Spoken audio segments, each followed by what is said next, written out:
간혹 외국 집회를 다니면서 이제 목회 현장을 떠나 있으면 저에게 유익한 것이 참 많습니다. 이제 시차 문제로 어떨 때는 새벽 1시에도 눈이 떠지고 2시에도 눈이 떠지고 하면은 이제 이 바쁘고 분주한 목회 현장을 좀 떠나 있는 상황에서 그 새벽에 저 자신을 돌아보는데 참 유익합니다. 이번에도 이제 이 집회 기간 동안에 어김없이 새벽 2시면은 눈이 떠졌는데 수면 시간은 한 3시간 이렇게밖에 안 되니까 굉장히 피곤했지만 저에게 그 적막하고 또 고독하고 고요한 남의 나라에서의 그 새벽 시간이 참 유익했습니다. 특별히 이번에는 하나님께서 주신 마음이라고 생각하는데요, 계속 내 마음에 끊임없는 2가지 질문이 있었습니다. 나는 목회자로서 행복한가? 나 진짜 행복한가? 이게 저에게 맴도는 첫 번째 질문이었고, 2번째 질문이 뭐냐 하니까, 내가 행복하다면 그 행복은 주님으로 인한 것인가? 아니면 교회가 커지고 내가 좀 알려지고 유명해져서 그것 때문에 누리는 좀 질이 낮은 행복인가? 이 2가지 질문이 계속 제 마음에 맴돌아졌는데, 왜 이런 질문이 내게 있었을까 생각해 보니까 지금 우리가 살펴보고 있는 성령의 9가지 열매 중에서 바로 2번째 성령의 열매가 바로 이 기쁨의 문제, 이 희락의 문제이기 때문에 먼저 하나님께서 저를 진단하지 않으셨나, 그런 생각을 해보았습니다. 여러분 행복하세요? 여러분 기쁘세요?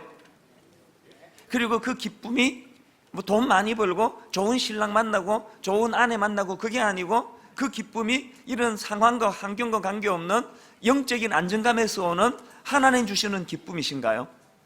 이 점검할 필요가 있다고 저는 생각을 합니다. 우리 시대는 참 기쁨이 사라지고 있는 그런 시대이기 때문에 더 이런 점검이 필요한 것 같습니다. 최근에 어느 기업에서 설문조사를 했는데요, 우리나라 20세부터 50세까지 남녀 500명을 대상으로 무슨 조사를 했냐 하니까 타이틀이 이렇습니다. 웃음에 관한 생활 스타일 조사. 그 결과를 보면서 제 참 마음이 씁쓸했는데, 우리나라 사람들이요, 하루에 몇 번을 웃는가 보니까 평균 10번을 웃는답니다. 그리고 한 번 웃을 때 평균 8.6초 동안에 웃는답니다. 이걸 다 모아보니까 우리나라 사람들이 하루 평균 90초밖에 웃지를 않아요. 1분 30초. 여기에 반해가지고 이 걱정하고 근심하는 시간들을 다 조사를 해봤더니 하루 평균 우리나라 분들이 3시간 6분 동안을 근심하고 걱정한답니다. 이걸 남녀로 나누어서 통계를 낸 걸 보니까 여자분들이 훨씬 많이 걱정이 많아요. 여성이 3시간 30분, 남성이 2시간 30분. 우리 생각에 그 회사 일하고 밖에 일어나는 남자들이 근심이 훨씬 많을 것 같은데 여자분들이 훨씬 걱정이 많은 거예요. 왜 그런가 보니까 제 생각이 대학 입시 때문에, 아이들 때문에 그 어머니들이 근심을 해서 그런 게 아닐까, 그렇게 제가 짐작을 해보았습니다. 그런가 하면은 연령별로 이것을 분류해 봤더니 이것도 참 가슴 아픈 결과예요. 우리나라 20대 청년들이 근심이 제일 많아요. 3시간 15분. 그 다음 30대가 3시간 7분. 그 다음 40대가 2시간 50분. 그래서 이게 20대가 지금 가장 근심을 많이 하고 있다는, 이게 참 마음 아픈 일 아닙니까? 취업도 안 되고 결혼 문제, 장래 문제, 이런 것들 때문에 젊은이들이 고민이 많다는 게, 여러분 옆에 그 젊은이들이 있으면은 좀 많이 격려해 주세요. 바카스도 주고 이러면서 좀 힘내라고. 우리나라 청년들을 보면은 하여튼 참 마음이 아프고, 제가 20대 때 고생을 많이 해서 그런지 뭐라도 좀 도움이 돼주고 싶은 그런 마음입니다. 어쨌든 지금 우리나라 사람들은 현실적으로 하루에 딱 1분 30초 웃고 3시간 30분, 2시간 30분 그렇게 염려와 근심으로 찌들려 있는 생활을 하고 있다는 겁니다. 이게 현실이기 때문에 우리는 오늘 이 성령의 열매 중에 2번째 열매인 이 기쁨을 우리는 획득해야 된다는 것입니다.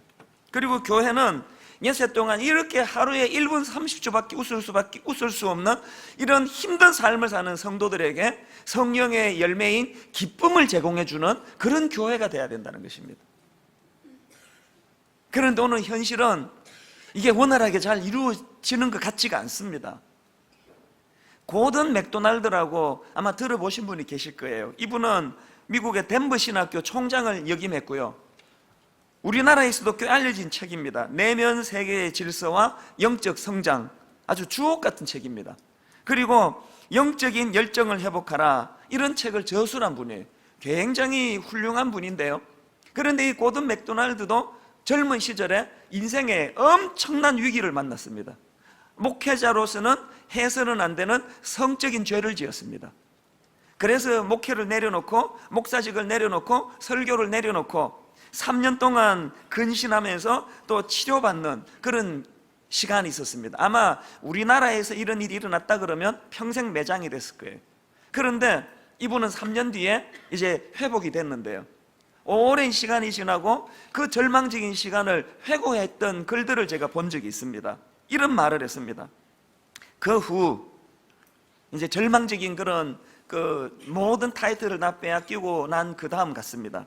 그 후 아내와 함께 교회에 예배 드리러 갈 때 나는 설교자도 아니고 지도자도 아니었다. 다만 난 한 사람의 교인으로서 영적으로 부서진 상태에서 예배를 드리러 갔었다. 아무도 못 알아봤으면 하는 마음뿐이었다. 그리고 예배를 드리러 가면서 항상 아주 조그마한 소망이라도 얻을 수 있을까 기대하곤 했었다. 참 가슴 아프고 또 충분히 이해가 되는 상황 아닙니까? 그런데 그 다음 말이 가슴이 아파요. 이분이 이렇게 늘 그 참담한 자기 현실에서 예배를 통해 이제 이 기쁨을 회복하기를 원했는데 대부분 결과는 실망으로 끝났다는 거예요. 그분 표현으로 뻔한 설교, 또 뻔한 성도들의 위로, 이런 피상적인 교제만 있는 현실 속에서 교회는 자기처럼 어려운 처지에 있는 사람들에게 전혀 도움이 안 되더라는 것입니다. 그러면서 이분이 절박한 마음으로 자기 아내에게 이런 이야기를 했습니다. 나는 그때 아내에게 말했다. 내가 다시 목사가 된다면, 내가 만약 다시 한 번이라도 말씀을 전하고 설교를 할 수 있게 된다면 나는 맨 먼저 마음을 다친 사람들에게 말씀을 전해야 되겠다고. 그리고 나는 아내에게 이런 다짐도 했다. 예배당 의자에 한 줄에 한 명씩은 정말 부서진 마음을 부여잡고 교회를 찾는 사람이 있음을 확신한다. 이제 이런 사람들에게 희망의 말씀을 전할 것이다. 그러면서 이제 이분이 그런 아픔을 토대로 해가지고 책을 썼던 게 앞에서 제가 인용해드렸던 내면 세계의 질서와 영적 성장이라는 책입니다. 저는 이 책을 우리 교회 모든 성도님들이 다 일독하기를 권합니다. 너무나 저에게 도움이 되고 또 힘이 됐던 그런 책인데요, 저는 이번에 미국 방문 중에서 이제 교회를 잠깐 떠나 있다가 보니까 교회 생각을 많이 할 거 아닙니까? 그러면서 이런 질문을 여러 번 했습니다. 과연 분당 우리 교회는 오늘도 이런 고든 맥도날드 목사님처럼 자기의 잘못된 행위로 말미암아 모든 사람들에게 비난당하고 오죽했으면요, 예배 보러 가면서 아무도 오늘은 날 아는 사람이 없었으면, 그런 절박한 마음으로 교회를 찾아오는 한 줄에 한 명씩이래요. 의논해 보세요. 여러분 줄에는 누군지. 이 한 줄에 한 명씩은 그런 마음이 상하고 아프고 좌절하고 치유가 필요한 그런 분들이 예배를 드리러 온다면, 오늘 과연 분당 우리 교회 강단은 뻔한 설교, 뭐 해도 되고 안 해도 되는 그런 설교가 선포가 되어가지고 아무런 치유가 일어나지 않는 그런 교회가 아닌가, 제가 참 많이 그 생각을 이번에 했었습니다. 왜 여러분 우리에게 이런 질문이 필요하고 또 우리 교회는 이 기쁨이 회복되는 걸 도와주는 교회인가? 나는 그리스도인으로서 내 안에 내면에 세상에서 얻을 수 없는 기쁨이 있는가? 이걸 왜 점검해야 되는가 하면은, 여러분 복음의 시작 자체가 이 기쁨의 회복과 연관이 있기 때문에 그렇습니다. 신약에 나오는 이 복음이라는 단어는 원어로 보면은 유앙겔리온이라는 단어인데요, 이 단어는 즐겁다, 기쁘다, 희락이 넘치다, 이런 뜻을 품고 있는 단어예요. 그러니까 복음 그 자체가 기쁨의 회복을 전제로 합니다. 난 지금 성령 충만한데 기쁘지는 않다, 이건 개콘 소재예요. 이건 코미디 거리로 주면은 이거 대박날 소재예요. 난 성령 충만한데 별로 안 기쁘다 사는 게, 이거 있을 수 없습니다. 그게 제가 만약에 미국에서 저에게 던졌던 질문 중에 나는 목사로서 나는 행복한가? 나는 기쁜가? 여기에 제가 확신이 없이 글쎄, 또 내게 있는 이 기쁨은 주님이 주시는 기쁨인가? 교회가 커져서 기쁘기 시작했는데 그러면 저는 싹군이에요. 저 하나님의 종이 아니에요. 우리 모두가 다 복음의 능력이 나타난다면, 우리 모두가 다 내게 주어진 현실, 교회가 크고 작고 사업이 잘 되고 안 되고 가정이 어렵고 어렵지 않고 이런 것들과 상관없는 내 안에 복음이 주는 기쁨의 회복이 있어야 된다는 거예요. 여러분에게 이 기쁨이 있는지, 누가복음 2장 10절에도 보니까요, 천사가 이르되 무서워하지 말라, 보라 내가 온 백성에게 미칠 큰 기쁨의 좋은 소식을 너희에게 전하노라. 복음 자체를 기쁨의 좋은 소식이라는 거예요. 그래서 성경 번역가입니다, 윌리엄 틴데일이라는 분이 이런 말을 했습니다. 복음은 상처 입은 자를 기쁘게 하고 찬송하게 하고 춤추게 하고 기쁨으로 뛰어놀게 한다. 정말 오늘 이 강단에 이런 일이 일어나기를 원합니다. 상처받은 분들, 마음이 상한 분, 자기 잘못으로 가정이 깨진 분, 자기 잘못은 아닌데 어려움을 겪고 있는 분, 이런 분들이 예배 가운데 기쁨 회복이 되고 찬양이 회복이 되고 영으로 춤을 추면서 이 문을 열고 박차고 나갈 때는 회복의 기쁨을 가지고 그렇게 이 강단의 문을 열고 나가는 은혜가 저와 여러분에게 있기를 주님 이름으로 축원합니다. 제가 지난번에 소개해드렸던 크리스찬니티 투데이라는 그 잡지에 보니까 그 기쁨이 이끄는 삶이라는 타이틀의 글이 있었는데요, 거기에 보니까 신학자 칼 바르트의 말을 인용하는데 이렇습니다. 내용이 신구약 성경의 즐거움, 희락, 만족, 환호, 잔치, 기쁨에 관한 구절이 얼마나 많은지, 또 시편에서 사도행전을 거쳐 빌립보서까지 이를 행하라고 얼마나 단호하게 명령하는지 놀라울 정도다. 하나님이 우리에게 뭐 도둑질하지 마라, 간음하지 마라, 무슨 뭐 살인하지 마라, 이것만 명령하는 게 아니라 기뻐해라. 이유야를 막론하고 너희들 마음에 기쁨이 빼앗기지 않도록 해라.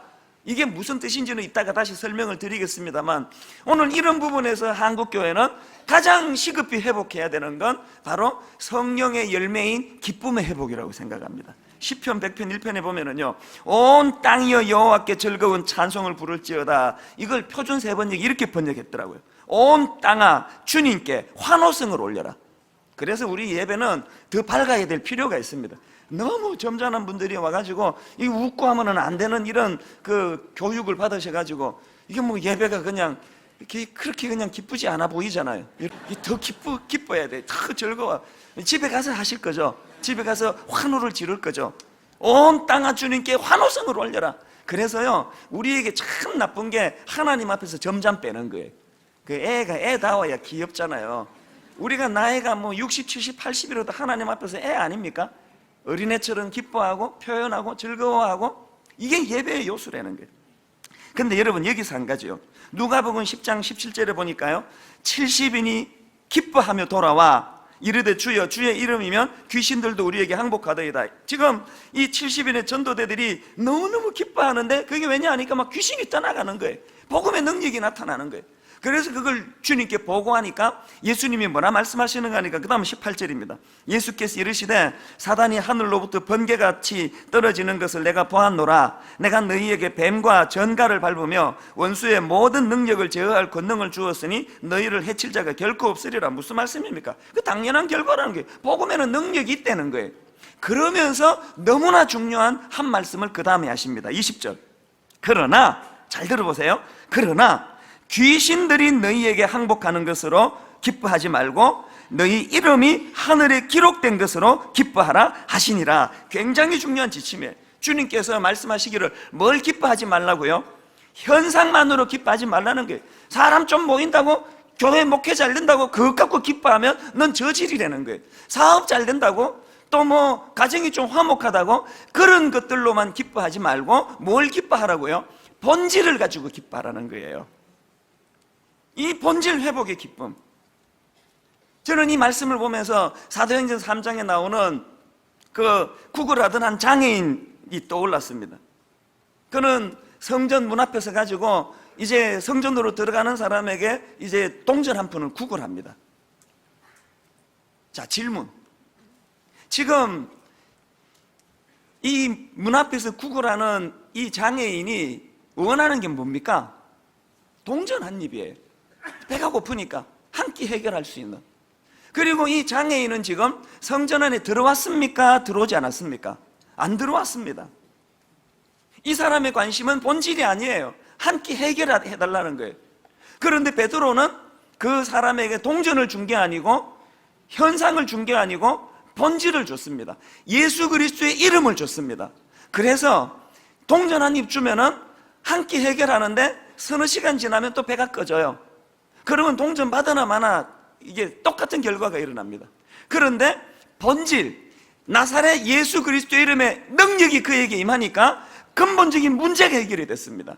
그래서 걷기도 하고 뛰기도 하고 주님 이름을 찬양하며 기쁨이 회복이 된 거예요. 저는 이 구절을 보면서 오늘 분당 우리 교회 안에 너무나 많은 영적인 장애인이 계세요. 교회 안에, 몸은 지금 교회 안에 들어와 있지만 그의 영은 성전에 들어와 있지는 않아요. 문 앞에 있어요. 교회 가면 그래도 좋은 사람이 많잖아요. 그 좋은 분 만나서 교제하는 거 좋은 일이죠. 저 목사가 그래도 갸륵하게도 저렇게 웃기려고 애를 쓰고 잘 안 웃기긴 하지만 그래도 뭐 내용 보니까 들을만하다, 그 나쁜 얘기는 아니다, 그 좋은 일이에요. 그러나 이것은 본질이 아니에요. 오늘 우리가 동전 한 입 구하러 교회에 오는 것이 아니라 본질을 구하러, 예수 그리스도의 이름의 능력을 구하러. 여러분 모두가 정말 그랬으면 좋겠습니다. 오늘 교회 안에 난 크리스찬들이 너무 많아요. 분당 우리 교회도 상당히 많으실 거예요. 여러분들을 강제로 교회 안으로 끌고 들어올 능력이 저에게 없습니다. 그래서 기도할 뿐이에요. 오늘도 성령님, 성전 미문에 수많은 분들이 우리 교회와 근처를 서성이고 있는데 그들이 몸만 이 교회 안으로 들어올 것이 아니라 그들의 영이 주의 성전으로 들어오기를 원합니다. 동전 하나 구걸하러 오는 그런 장애인이 아니라 그의 영혼이 구원받아 기쁨을 누려서 걷기도 하고 뛰기도 하고 하나님을 찬양하는 이런 역사가, 사건이 예배 중에 일어나기를 원합니다. 이게 제 마음의 소원이에요. 요한복음 15장 12절에 보니까요, 우리가 주님 안에 거하면 어떤 일이 있는가 이렇게 말씀하십니다. 내가 이것을 너희에게 이르면 내 기쁨이, 주님 하신 말씀이에요. 내 기쁨이 너희 안에 있어 너희 기쁨을 충만하게 하려 하십니다. 그래서 여러분 이거 아셔야 됩니다. 부흥이란 것은요, 주님의 기쁨이 내게 온전히 전이된 상태, 이게 부흥이에요. 사람 많이 모이는 걸 부흥이라 그러지 않습니다. 애가 그냥 뚱뚱해졌다고 건강하다고 말하면 안 되는 것처럼 사람 많이 모인다고 부흥했다 그러면 안 되는 거예요. 진정한 부흥은 사람이 100명이 모이건 10명이 모이건 10,000명이 모이건 그게 중요한 게 아니고 과연 주님의 그 기쁨이 내게 전이되고 있는가, 이걸 누리고 느끼는 사람이 많이 모인 교회가 그게 부흥하는 교회예요. 저는 여러분 하루 온종일 엿새 동안 하루에 1분 30초밖에 웃을 일이 없는, 10분도 채 웃을 일이 없는 이 각박한 이 세상 가운데 저는 시마다 때마다 주님의 기쁨이 여러분 안에 전이되는 기쁨의 사람들 되시기를 주님 이름으로 축원합니다. 이게 안 되니까 이단이 득실득실거리는 거예요. 신천지에 나무랄 게 하나도 없습니다. 어느 글 보니까요, 신천지나 구원파 같은 데서 하는 설교를 분석해 보니까 상당히 많은 그 설교 내용 중에 당신에게 기쁨이 있습니까? 이런 화두를 던지면서 기존교회를 비판한다는 거예요. 여러분, 저는 신천지가 문제가 아니에요. 저는 이상하게요, 신천지에 있는 분들에게 그렇게 긍휼한 마음이 들어요. 밉지가 않아요. 딱 한 분만 밉고요, 나머지 분들은 다 피해자 같아요. 마음이 안 됐어요. 여기 막 문 앞에서 전도지 막 나눠주고 하는 분들을 보면 한편으로는 이해가 안 되잖아요. 아니 진짜 그것이 살아있는 복음이라면 안 믿는 사람에게 복음을 전해야지, 예배 잘 드리고 오는 사람에게 그 전도지 돌리고 있는 것 자체가 이게 문제 아닙니까? 그럼에도 불구하고 그분들이 밉지가 않아요. 구원받았으면 좋겠어요. 그리고 문제는 그들에게 있지 않습니다. 오늘 우리 기존교회가 주님의 기쁨이 전이가 잘 되지 않으니까, 주님의 기쁨이 이것이 이 안에 설로 넘치질 않으니까, 그래서 일어난 게 그 이단 아니냐고요. 저는 이런 부분에서 기성교회 목사로서 참 저의 이 무능함에 대해서 참 가책을 느낍니다. 이런 맥락에서 저는 이제 이 성령의 열매인 이 기쁨과 관련해서 두 가지 실천 사항을 오늘 함께 나누기를 원하는데요. 자, 첫째로요, 이거 꼭 기억하셔야 됩니다. 이 성령의 열매인 기쁨이라는 것은요, 감나무 밑에 누워있으면 감이 떨어지도록 기다리는 기쁨이 아니에요. 이 성령의 열매인 기쁨은 내가 적극적으로 쟁취해야 된다는 거예요. 여러분, 이 성령의 열매와 관련해서 두 가지 균형을 잊으면 안 됩니다. 한편으로는 이 성령의 열매는 하나님이 주시는 거예요. 은혜의 소관이에요. 오늘 본문에 나오는 이 희락이라는, 이 기쁨이라는 걸 원어로 보면은 카라라고 하는데요, 이 단어는 카리스라는 단어와 어원이 같습니다. 카리스는 은혜라고 이야기합니다. 그러니까 이 기쁨과 은혜가 같은 어원이라는 게 뭘 의미할까요? 이 성령이 주시는 기쁨은 내가 만들어낼 수 있는 게 아니에요. 이게 첫 번째 균형이에요. 그런가 하면 두 번째 균형이 뭐냐? 오늘 갈라디아 본문 갈라디아 5장 22절에 보면 오직 성령의 열매는 이렇게 되어 있는데, 여기 나오는 성령의라는 이 표현은 원어로 보면 무엇에 속한 혹은 무엇의 작용으로 말미암은 이런 뜻을 가지고 있습니다. 다시 말해서 성령의 열매라는 것은 성령에 속한 사람들이 맺는 열매라는 거예요. 첫 번째 균형이 뭐라고요? 성령의 열매는 하나님 주시는 거예요. 내가 만들어내는 게 아니에요. 그런가 하면 두 번째 균형은 그럼에도 불구하고 이 성령의 열매는 내가 노력해서 얻는 거예요. 내가 수고해서 얻는 거예요. 내가 쟁취하는 거예요. 이게 무슨 뜻인가 하면요, 로마서 7장 4절에 보면은 이런 말이 있습니다. 우리로 하나님을 위하여 열매를 맺히게 하려 함이니라. 또 요한복음 15장 8절에 너희가 과실을 많이 맺으면, 이게 다 지금 주체가 누굽니까? 우리 아닙니까? 우리. 그런가 하면은 그 바로 앞에 나오는 그 육체의 열매에 대해서도요, 보면은 육체 자체가 나쁜 열매를 맺는 게 아니에요. 그 육체의 영향을 받는 사람이 맺는 나쁜 열매가 온갖 악한 것들이라는 거예요. 그러니까 우리는 적극적으로 이 성령의 열매를 얻어내려고 쟁취하려고 수고하고 노력해야 됩니다. 여러분에게 하나님께서 좋은 예화를 제공하시려고 지난 1월 1일이에요 저에게 너무나 참 아름다운 사건을 하나 경험하게 해주셨습니다. 저 같은 목사들이 제일 힘들어하는 달력이 송구 영신 예배가 주일 밤에 있거나 토요일 밤에 있는 해예요. 올해가 바로 그런 해예요. 몇 년 전에 송구 영신 예배가 주일 밤에 있을 때 저 죽는 줄 알았습니다. 링거 맞으면서 그렇게 예배를 인도했거든요. 근데 이번에 또 이게 토요일인 거예요. 한 두석 달 전부터 고민이 되더라고요. 토요일날 우리는 또 송구 영신 예배 이 본당이 작아가지고 3번으로 나누어 드리는데 토요일 저녁에 3번 인도하고 주일날 5번 예배 인도하면 체력이 안 될 것 같아요. 이번에는 2번만 줄여서 이제 송구 영신 예배를 드렸는데, 그래도 그날 집에 가보니까 거의 12시가 다 됐더라고요. 성도님들은 잠깐 눈 붙이시고 또 사부 예배, 오후 예배 가시면 되지만 바로 그 다음에 이제 7시부터 예배가 있으니까 이제 잠이 오겠습니까? 설교 준비를 또 해야 되니까 거의 그냥 잠을 못 자고 뒤척뒤척 거리다가 이제 7시에 예배를 인도하고 오후까지 4시 반까지 예배를 인도하고 나니까 이제 내 모든 에너지가 다 고갈이 됐습니다. 차를 몰고 집으로 가는데요, 두 가지 감정이 이렇게 교차가 되더라고요. 힘들어 죽겠다.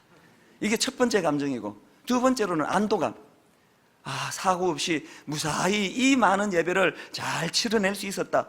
집에 가서 이제 푹 쉬어야지. 그런 마음을 가지고 차를 몰고 가는데 전화가 왔어요. 전화를 딱 받으니까 대뜸 하시는 말씀이 목사님 오고 계세요? 그러시는 거예요. 또 이게 무슨 상황? 알고 봤더니요, 한 2년 전에 모 교회에서 부흥의 요청이 있었습니다. 그러면서 이제 2년 뒤니까요, 2012년 1월 1일부터 수요일 저녁까지 집회를 인도해 달라는 거예요. 그래서 제가 사양했습니다. 못합니다. 송구 여신 예배가 있고 체력이 안 돼서 할 수 없습니다. 그랬더니 그 다음 날인가 며칠 뒤인가 다시 연락이 왔어요. 그러면 한 주 늦추어가지고 1월 8일부터 하면 어떠시겠냐고. 그 목사님이 저에게 너무 고마운 선배님이기 때문에 그것까지 사양할 수가 없어서 그러면 제가 한번 해보겠다고, 피곤하겠지만 한번 해보겠다고 약속을 했는데, 그 사이에 무슨 일이 그 교회에서 벌어졌는지는 저는 몰라요. 착오가 생긴 거예요. 제 달력에는, 제 수첩에는 1월 8일부터 그 교회 집회로 되어 있는데 그 교회에서는 1월 1일부터로 잡혀 있었던 거예요. 몇 차례 이메일이 오갔지만 저는 당연히 8일부터라고 생각하니 방심한 거예요. 지금 사람들이 오고 있다는 거예요. 빨리 오시라는 거예요. 이 지역도 아니에요. 요즘 애들 말로 순간적으로 짜증 지대로 나더라고요. 이게 지금 뭐 어제 밤하고 오늘 사이에 지금 송구 영신예배 주일 오후 목도 다 잠기고 체력은 다 고갈이 돼 있는데 손가락 하나 움직이기 어려운 상황인데, 그러면서 마음에서 막 그냥 신경질이 나는 거예요. 무슨 일을 이렇게 처리하느냐고. 안 가! 막 그런 생각이 막 이렇게 나오는데 이제 어떡합니까? 근데 여러분, 제 안에 이런 그 짜증스러운 감정을 없애는데 5분 걸렸습니다. 제가 그렇게 짜증이 막 밀려올 때 차를 돌리면서 이제 그대로 한번 실현해 볼게요. 이 차 안이에요. 제가 이렇게 했습니다. 아하하! 괜찮다! 사람이 실수할 수 있지. 할렐루야! 할 수 있으니까 이렇게 주신 거겠지. 은혜 주실 줄 믿습니다. 그 교회 목사님 잘못도 아니고, 이건 누구나 있을 수 있는 일이야. 잘할 수 있습니다. 할렐루야! 그러면서 이제 여러분 그 노래 아시죠? 감사합니다. 감사합니다. 영어로 땡큐. 중국어 셔쉐. 일본말로 아리가또라고 하지요. 아하하! 잘할 수 있습니다. 나는 이제 교회를 향해 차를 달려갑니다. 하하하! 그만하라는 거죠? 아직 더 남았는데. 계속 소리 지르면서요, 찬양하면서 그럴 수 있지. 살다가 보면 실수할 수 있는 게 인간이지. 왜 그래? 네가 그것 가지고 화내면 돼. 제가 저에게 이제 말하는 거 아닙니까? 그것까지 그 섭섭하면 안 되는 거야. 기다리는 사람이 무슨 죄가 있냐고. 오늘 네가 은혜를 못 끼치면 그 얼마나 많은 사람이 손해를 보느냐고. 그런데 5분 걸리더라고요. 마음이 딱 정리가 되면서요, 차를 돌려서 사무실로 가서 원고도 준비도 하나도 안 돼 있고 옷도 준비도 안 돼 있는데, 그 교회는 보통 2박 3일 하는데 그 교회는 3박 4일. 보통 교회는 새벽기도 저녁만 하는데 그 교회는 새벽 오전 저녁, 새벽 오전 저녁, 새벽 오전 저녁. 주일 저녁부터 이제 이건 뭐 체력이고 뭐고 성도도 감당이 안 될 것 같은데요. 근데 여러분, 그날 밤에요, 우리 생각을 뛰어넘는 은혜가 넘쳤습니다. 이게 그냥 뭐 지가 해놓고 뭐 지가 또 은혜가 됐고 그러겠지라고 생각하신다면 한번 그 교회 가서 확인해 보세요. 너무나 은혜가 넘쳤습니다. 제가 그때 깨달은 게 뭔지 아세요? 그리고 제가 어디서 그렇게 할 수 있는 힘이 났는지 아세요? 제 마음에 담고 있는 시편 57편의 힘이에요. 시편 57편 지난 특세 때 말씀드렸잖아요. 다윗이 지금 그 억울하게 악한 사울왕, 절대 권력을 가진 사울왕에게 지금 살해 위협을 당해가지고요, 도망가다 안 돼서 동굴로 숨어들었어요. 혹시 여러분 우울증 걸린 분 계시면요, 햇볕을 많이 쬐라고 그러잖아요. 지금 상처투성이인 다윗이 동굴로 숨어 들어가니 얼마나 그 큼큼한 데서 마음이 이게 엉망이었겠냐고, 이 감정이. 그때 쓴 시가 시편 57편이에요 아니나 다를까 시편 57편 6절에 보면은 그의 울분이 이렇게 피력되고 있습니다. 그들이 내 걸음을 막으려고 그물을 준비하였으니 내 영혼이 억울하도다. 이 뭐 억하심정이 느껴지잖아요. 그런데 놀라운 것은 다윗은요, 그렇게 6절에 자기의 억하심정, 그 우울증 걸려 그냥 자살하고 싶은 그런 상황에 매여 있지 않았습니다. 내 영혼이 억울하도다 피력하고 바로 그 다음 7절에서 뭐라고 말합니까? 하나님이여, 내 마음이 확정되었고 내 마음이 확정되었사오니 내가 노래하고 내가 찬송하리이다. 내 영광아 깰지어다. 비파야 수고마 깰지어다. 내가 새벽을 깨우리로다. 그래서 급기야 9절에 보니까 주여, 내가 만민 중에서 주께 감사하며 문 나라 중에서 주를 찬송하리이다. 저는요, 1월 1일 그 사건 끝나고 이걸 상상해 보니까 다윗이 지금 차 안에서 내가 소리 질렀던 것처럼 그렇게 시를 썼을 거예요. 내 마음이 확정되었사오니 잘 될 수 있습니다. 나는 노래할 것입니다. 나 찬양할 것입니다. 사울이 나 죽이려고 하지만, 내가 우울증 걸릴 것 같지만 나 이렇게 무너지지 않습니다. 왜 이래 내가 이 정도로 무너지지 않아? 자기를 향한 절규예요. 그래서 여러분, 저는요, 이 세상을 사는 사람은 딱 두 종류라는 걸 알았습니다. 6절에 갇혀 사는 인생, 날마다 억울하고 날마다 분하고 원수는 왜 이렇게 많고 일은 왜 이렇게 안 풀리고 날마다 6절에 갇혀가지고 어두침침한 동굴에서 자기를 괴롭히는 그런 부류의 사람이 있는가 하면은, 또 한 부류의 사람은 그 6절을 박차고 나가는 사람이에요. 제가 생각해 보니까요, 내 영혼이 확정되고 내 영혼이 확정되었어요. 왜 두 번씩이나 이야기해요? 감정이란 건요, 한 번 결심한다고 되는 게 아니에요. 될 때까지 확정하는 거예요. 기어이 자기 감정을 어떻게 해요? 우울한 감정에 매이지 않도록, 그래서 하나님 주시는 기쁨을 다윗이 쟁취해내는 거예요.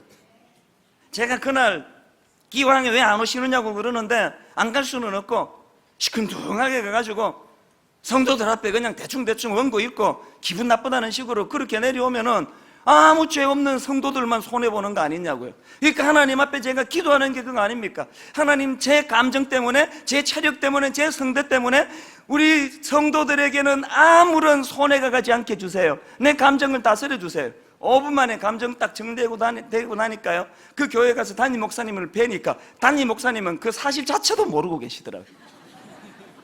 질문, 제가 그 얘기를 그 목사님께 했을까요, 안 했을까요? 뭐라 합니까? 그런 얘기를 피차간에 기분 좋게 아주 밝게 씩씩하게. 여러분, 성령의 열매는 성령님이 주시는 선물이긴 하지만 누워서 감 떨어지듯 기다려서 얻는 덕목이 아니라 어떻게 해요? 내가 쟁취하는 거예요. 내가 우울하고 내가 기분 나쁘고 원수들에 둘러싸여 있을 때 거기에 함몰되지 않고 언제까지? 그 감정에서 빠져나올 때까지, 성령님의 기쁨으로 내 내면이 채워질 때까지. 사람들은 저를 몰라요. 그저 큰 교회 하고 있으니까 뭐 팔자가 폈나 보다 하지만 하루라도 여러분 근심 없는 날이 없습니다. 제가 우울증 걸렸으면 벌써 걸렸을 거예요. 그러나 전 멀쩡해요. 왠지 아시죠? 날마다 성령의 기쁨을 쟁취하려고 몸부림치는 거예요. 차에서 저는 소리를 많이 지릅니다. 그래서 노래를 부릅니다. 찬양합니다. 기뻐합니다. 미국 집회 다녀오고 뭐 만나는 사람 많고 이것 다 하고 시차는 안 되고 오늘도 1시 얼마에 잠이 눈이 떠졌지만 그러나 아무 지장 없어요. 기뻐요. 뭐 지난주나 오늘이나 무슨 차이가 있습니까? 뭐 뻔한 설교 이렇게는 말하지 마세요. 하나님께서 저에게 주신 이 기쁨, 여러분에게 주신 이 기쁨 많이 누리시는 여러분 되시기를 바랍니다. 그런가 하면 두 번째로요, 그렇게 쟁취한 기쁨을 어떻게 해요? 나누어 주는 것. 이게 복음 전도예요. 사도행전 8장 5절을 보세요. 빌립이 사마리아 성에 내려가 그리스도를 백성에게 전파하니 무리가 빌립의 말도 듣고 행하는 표적도 보고 한 마음으로 그가 하는 말을 따르더라. 많은 사람에게 붙었던 더러운 귀신들이 크게 소리를 지르며 나가고 또 많은 중풍병자와 못 걷는 사람이 나으니, 그 다음 결론을 보세요. 그 성에 큰 기쁨이 있더라. 이걸 제가 요약해 보니까 시작은 어때요? 그리스도를 백성에게 전파하니 결과는 그 성에 큰 기쁨이 있더라. 오늘 우리 현대교회가 잘못하고 있는 거 아닙니까? 오늘 우리가 제대로 된 기쁨을 누리지 못하니까 전도라는 게 소음밖에 되지 않아요. 전도는 전도지 나누어 주는 게 전도가 아니라 주님에게 전이된 그 기쁨을 흘려보내는 게 전도라서 전도의 결과는 그 성에 큰 기쁨이 있더라. 우리 모두가 다 손들고 서 있어야 돼. 어떻게 전도를 그런 식으로 해가지고 사람들에게 혐오감을 주느냐는, 결론을 맺으려고 합니다. 이 부분에 할 얘기가 많지만 이제 다음 주일 한 번 더 제가 이 부분을 다루기로 하고요. 존 파이퍼가 이런 말을 했습니다. 선교란 내가 경험한 하나님을 아는 기쁨을 다른 사람들도 맛보게 하는 것이다. 그러려면 어떻게 해야 될까요? 내가 먼저 맛을 봐야죠. 내가 먼저 주님의 기쁨이 전이되는 은혜를 누리고 그 기쁨을 나누어주는 저와 여러분 되기를 주님 이름으로 축원합니다. 결론적으로 고린도후서 6장 10절입니다. 근심하는 자 같으나 항상 기뻐하고 가난한 자 같으나 많은 사람을 부요하게 하고 아무것도 없는 자 같으나 모든 것을 가진 자로다. 이 성령의 열매인 희락, 이 기쁨을 받아 누려서 고린도후서 6장 10절과 같은 삶을 사시는 저와 여러분 되시기를 주님 이름으로 축원합니다. 오늘 우리 모두가 다 하루에 1분 30초밖에 웃을 수 없는, 웃음거리가 없는 참 힘들고 어려운 삶을 사는데 하나님, 나 하나님 잘 모르겠습니다. 그러나 한 가지 부인할 수 없는 것, 바람은 지나가는데 눈에 보이지 않지만 가지를 흔드는 능력이 나타나는 것처럼 하나님 너무 광대하셔서 내가 다 설명할 수 없지만 실제로 내 안에 어두운 묶구름을 몰아내 주시는 분, 내 안에 기쁨을 회복시켜 주시는 분, 예배 드리고 나면 회복이 있고 용기가 있고 다시 한번 예배 드리고 나면 빼앗겼던 기쁨이 되찾아지는 이런 사건이 경험되어지기를 원합니다. 이 시간 한번 합심해서 기도할 때 말씀드렸죠? 기쁨은 쟁취하는 거예요. 점잖게 있어서 감 안 떨어집니다. 저를 따라 큰 소리로 선포하고 한번 어색할지 모르지만 우리 하나님 앞에 어린아이처럼 순수한 마음으로 하나님 앞에 이 시간 기도합니다. 저를 따라 선포하고 합심해서 기쁨을 회복해달라고 기도하기 원합니다. 선포합니다. 주여 은혜를 주옵소서. 주여 은혜를 주옵소서. 주여 은혜를 주옵소서. 주여 은혜를 주옵소서. 주여 기쁨을 회복시켜 주옵소서. 하나님 아버지, 얼마나 힘들고 버거운 이 현대인들의 삶 속인지 하루에 웃을 수 있는 일이 1분 30초밖에 되지 않는 3시간 넘는 시간 근심하고 걱정하며 매일매일을 보내야 되는 하나님 귀한 주의 자녀들이 그것들을 다 뒤로하고 이곳으로 모였습니다. 고든 맥도날드 목사님과 같이 절망적이고 비참한 상황에 빠져있는 현실을 싸매어가지고 주님 앞으로 나왔습니다. 하나님 아버지, 치유하여 주시옵소서. 내 안에 먹구름을 몰아내는 능력이 복음임을 경험케 하여 주시옵소서.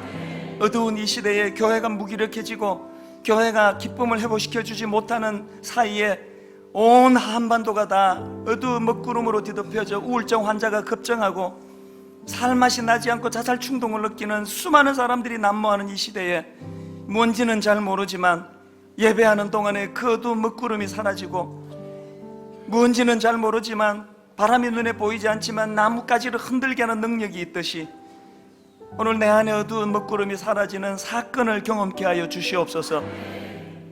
주님의 나라가 임할 때 영안이 열려지고, 주님의 나라가 임할 때 영적 장애인들이 이곳저곳에서 벌떡벌떡 일어나 기뻐 춤을 추는 역사가 일어난다면 오늘 저에게 그런 일을 허락하여 주시옵소서.